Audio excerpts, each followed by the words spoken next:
Hello everyone, good morning. Myself Sejal. So welcome to Pragya smart classes.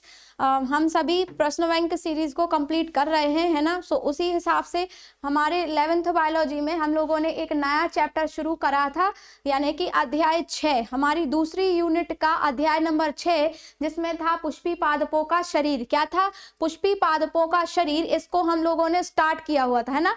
तो इसके one word type question जितने थे वो मैं आपको पढ़ा चुकी हूँ, ठीक है। और जितना से हो सके आप इस प्रश्न बैंक सीरीज को यदि आप अटेंड कर रहे हैं मेरे साथ, ठीक है, कंप्लीटली तरीके से पढ़ रहे हैं डेली बेसिस पे, तो सबसे मतलब जो मेरा एडवाइस आपके लिए होगी वो ये होगी कि आप उसका फर्स्ट पार्ट, चैप्टर के शुरुआत का जो पहला पार्ट है ऑब्जेक्टिव वाला, ठीक है, उसको मिस ना करें, ठीक है। होता ये है आपके पास उसकी पीडीएफ वगैरह आपको कहीं से मिल गई होगी, आंसर्स होंगे, है ना। तो आपको आंसर्स तो पता होंगे, लेकिन जो उसमें 4 ऑप्शन रहते हैं, जो उस क्वेश्चन में कंसेप्ट है बेसिक समझने का आपके चैप्टर के लिए, तो वो यहाँ से मेरे साथ कंप्लीट हो जाएंगी। तो उनको फायदा होगा उनके लिए फायदा होगा जिन्होंने जिनने सिलेबस को उतने अच्छे से नहीं पढ़ा है ना, पूरा लगभग नहीं पढ़ा है ना। आपके स्कूल भी डिस्टर्ब रहे हैं, आपकी पढ़ाई भी डिस्टर्ब रही है, तो इस सेशन के माध्यम से आप इन चीजों को कवर कर सकते हैं, है ना। इन चीजों के माध्यम से आप कवर कर सकते हैं, ठीक है। सो फिर स्टार्ट करते हैं हम लोग पुष्पी पादपों का शरीर, ठीक है। और इससे पहले के जो लेक्चर्स हो चुके हैं वो मैं पढ़ा चुकी हूँ। देखो एक बार और मैं अभी ये चीजें पढ़ा चुकी थी आपके लिए, है ना, लेकिन कुछ टेक्निकल इशू की वजह से ये हमारा वीडियो नहीं चला, ठीक है, दिख नहीं रहा था। तो फिर मुझे ये आपके लिए रिकॉर्ड करना पड़ रहा है फिर से। मैं ऑलरेडी ये पढ़ा चुकी हूँ आपको, ठीक है। तो यदि मैं अपनी एनर्जी इतनी लगा रही हूँ आपके लिए, तो आप भी इसको ध्यान से पढ़ना, ठीक है। इसके लिए महत्व देना, इसकी इंपॉर्टेंट समझना, ठीक है। और बेसिक आपके यहाँ से विदाउट टेंशन रहना, बिल्कुल आपके यहाँ से क्या है, सारे कंसेप्ट बेसिक क्लियर हो जाएंगे, ठीक। चलिए, सो फर्स्ट क्वेश्चन है आपका, विभाज्यतक ऊतक को परिभाषित करिए, ठीक है। विभाज्यतक ऊतक को परिभाषित करिए। अब मैं इसको इरेज नहीं करूंगी, बस पेन चेंज करेंगे हम लोग, ताकि मैं, देखो डायग्राम तो अपना बना ही बनाया है, ठीक है, मैं बना चुकी थी पहले आपके लिए एक्सप्लेन करने के लिए, है ना। सो इसी को फिर आगे पढ़ते हैं हम लोग कि विभाज्यतक ऊतक को परिभाषित करिए, ठीक है। तो विभाज्यतक ऊतक को देख लेते हैं, क्या कहते हैं, मेरिस्टेमेटिक टिश्यू। क्या कहते हैं, मेरिस्टेमेटिक टिश्यू। तो इस चैप्टर को पढ़ने से पहले आपकी एक बेसिक जो है अंडरस्टैंडिंग किस पे होनी चाहिए, टिश्यू पे होनी चाहिए। किस पे होनी चाहिए, टिश्यू पे होनी चाहिए, जिसको हम लोग हिंदी में कहते हैं ऊतक। क्या कहते हैं, ऊतक, है ना। तो फर्स्ट क्वेश्चन है, मेरिस्टेमेटिक टिश्यू को परिभाषित करना है, बताना है। सो फर्स्ट लाइन है आपकी कि इनमें जो कोशिकाएं होती हैं वे कैसी होती हैं, गोल होती हैं, अंडाकार होती हैं, बहुभुजी, लगभग समान व्यास वाली होती हैं, है ना। सेकंड दे रखा है कि इनकी कोशिकावृत्ति पतली और सेलुलोज की होती, कैसी होती है, पतली होती है और सेलुलोज की होती है, ठीक है। नेक्स्ट बात करते हैं कि प्रत्येक कोशिका में एक बड़ा केंद्रक होता है। इनकी प्रत्येक कोशिका में एक बड़ा क्या होता है, केंद्रक होता है, ठीक है। यदि मान के चलो कि ये सारी कोशिकाएं भरी हुई हैं, तो इनमें क्या होंगे, अपने अपने केंद्रक होंगे। देखो इस तरीके से। जब फायदा ये हो गया है, डायग्राम ऑलरेडी बना था, तो बस मुझे थोड़ा सा एक्सप्लेन करना पड़ रहा है। देखो बढ़िया से कितना कलरफुल डायग्राम बन गया। कुछ बच्चे कहेंगे मस्त डिजाइन बनी है, डिजाइन नहीं है, है ना। ये डिजाइन आपको बुक्स में भी देखने को मिलेगी टिश्यू पे, ठीक है। काफी बड़ी बड़ी चादरें टाइप की मिलती हैं, है ना। टिश्यू वाला ये टॉपिक ही ऐसा है। यदि आपकी बुक अभी की प्रिंटेड है, कलरफुल बुक है, तो उसमें ऐसे ही दिखेंगे आपको डायग्राम्स। वो ऐसे लगते हैं जैसे चादर पर डिजाइन बनी होती है ना, वैसे लेकिन वो क्या होते हैं, ऊतक होते हैं। उनकी अलग अलग स्ट्रक्चर का भी उनका अपना एक वो है ना, अपना अहम है, भूमिका है, ठीक है। चलिए नेक्स्ट देखते हैं कि इसमें प्रोटोप्लाज्म प्रचुर मात्रा में उपस्थित होते हैं। क्या होते हैं, प्रोटोप्लाज्म। क्या होते हैं, प्रोटोप्लाज्म। क्या, प्रोटोप्लाज्म। क्या होते हैं, प्रोटोप्लाज्म प्रचुर मात्रा में होते हैं। और इनमें रिक्तिकाओं का अभाव होता है, अथवा ये बहुत छोटी होती हैं। इनमें रिक्तिकाओं का अभाव होता है और ये बहुत छोटी होती है ना। रिक्तिकाओं का अभाव होता है और ये बहुत छोटी होती है। आगे बात करते हैं पैरेन्काइमा ऊतक के 2 काम बताने हैं। पैरेन्काइमी टिश्यू के 2 ऊतक आपको 2 कार्य बताने हैं। तो मैंने बता दिया था जाइलम का भाग होता है, ये किसका भाग होता है, जाइलम का भाग होता है। और अभी आगे हम लोग क्वेश्चन पढ़ने वाले हैं किसके फंक्शन पढ़ने वाले हैं, जाइलम के, है ना, किसके पढ़ने वाले हैं, जाइलम के फंक्शन हम लोग इनको पढ़ने वाले हैं, है ना। चलिए नेक्स्ट क्वेश्चन है आपका कोलेनकाइमी ऊतक के 2 कार्य बताने, किसके बताने हैं, कोलेनकाइमी ऊतक के 2 कार्य बताने, ठीक है।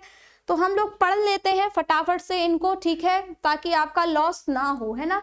कोलेनकाइमी, तो ये जो कोलेनकाइमी ऊतक होते हैं, इनकी कोशिकाएं कैसी होती हैं, जीवित। इनकी कोशिकाएं कैसी होती हैं, जीवित होती हैं। जीवित और मृत का कंसेप्ट इनमें बनता है, यस ऑफ कोर्स बनता है, ठीक है।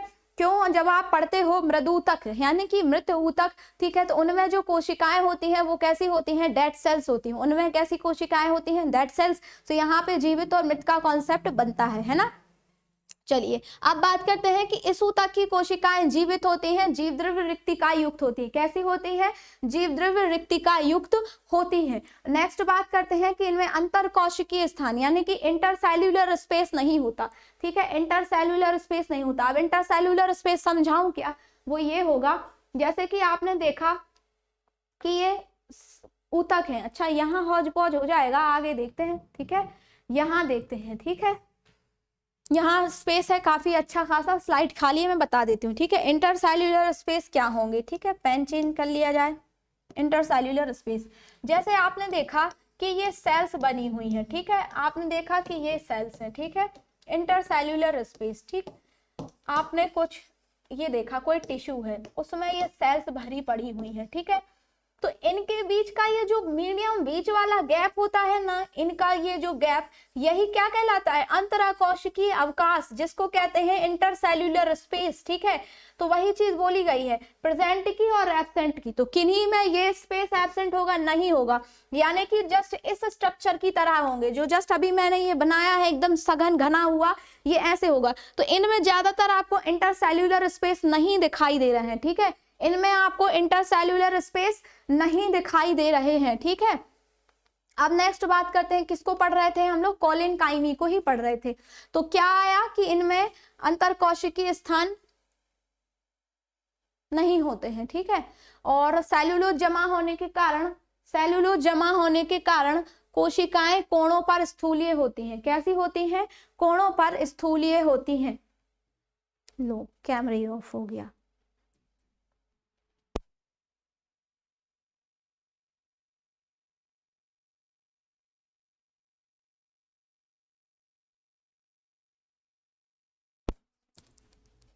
ठीक है, कुछ नहीं, थोड़ा सा ऑफ हो गया था। आप देखते हैं आगे कि कोशिकाएं इनमें कैसी होती हैं। अच्छा, इनका मेन वर्क क्या होता है, इनका मेन वर्क क्या होता है, ये ऊतक खाद्य पदार्थों का संचय करते हैं और क्या करते हैं, हरित लवक की उपस्थिति के कारण प्रकाश संश्लेषण करते हैं, ठीक है। तो कुछ करें अथवा ना करें, ये 2 फैक्ट याद रख लेना, क्योंकि काम ही पूछा गया है। तो 2 नंबर में आएंगे तो 2 कार्य आपको बताने पड़ेंगे, 2 फंक्शन, ठीक है। और इसके अलावा टेंसाइल स्ट्रेंथ बढ़ाने का काम होता है किनका, कोलेनकाइमी ऊतकों का, किनका, कोलेनकाइमी ऊतकों का, ठीक है। अब नेक्स्ट आगे देखते हैं हम लोग जाइलम और फ्लोएम की, ठीक है। तो जाइलम और फ्लोएम का देखो मैं लिख चुकी हूँ, कितना बढ़िया तरीके से मैंने आपको एक्सप्लेन करके बताया था, ठीक है। तो एक काम तो मोटी मोटा ये हो गया कि अब लिखना नहीं पड़ेगा, मैं एक्सप्लेन कर देती हूँ, ठीक है।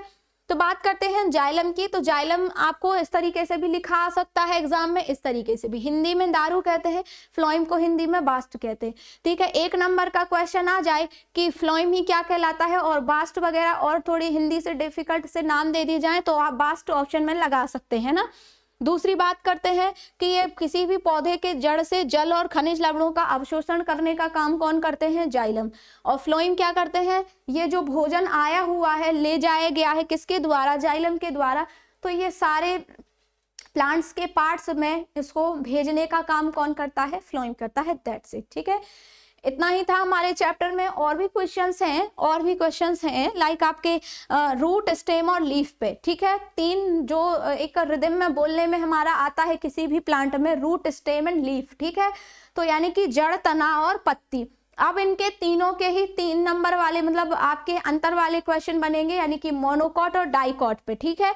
यानी कि मोनोकॉट रूट और डाइकॉट रूट, यानी कि एक बीजपत्री जड़ और द्विबीजपत्री जड़ में अंतर, एक बीजपत्री तना और द्विबीजपत्री तना में अंतर, एक बीजपत्री पत्ती और द्विबीजपत्री पत्ती में अंतर। तो ये तीनों ही इंपॉर्टेंट हैं, ठीक है। तो इनको हम लोग एक अलग सेपरेट सेशन में कवर करेंगे, ठीक है। तब तक आप बढ़िया तरीके से पढ़ना इन सारी चीज़ों को, ठीक है। और मिलेंगे हम लोग नेक्स्ट सेशन में, तब तक अपना ध्यान रखना, खुश रहना। Thank you.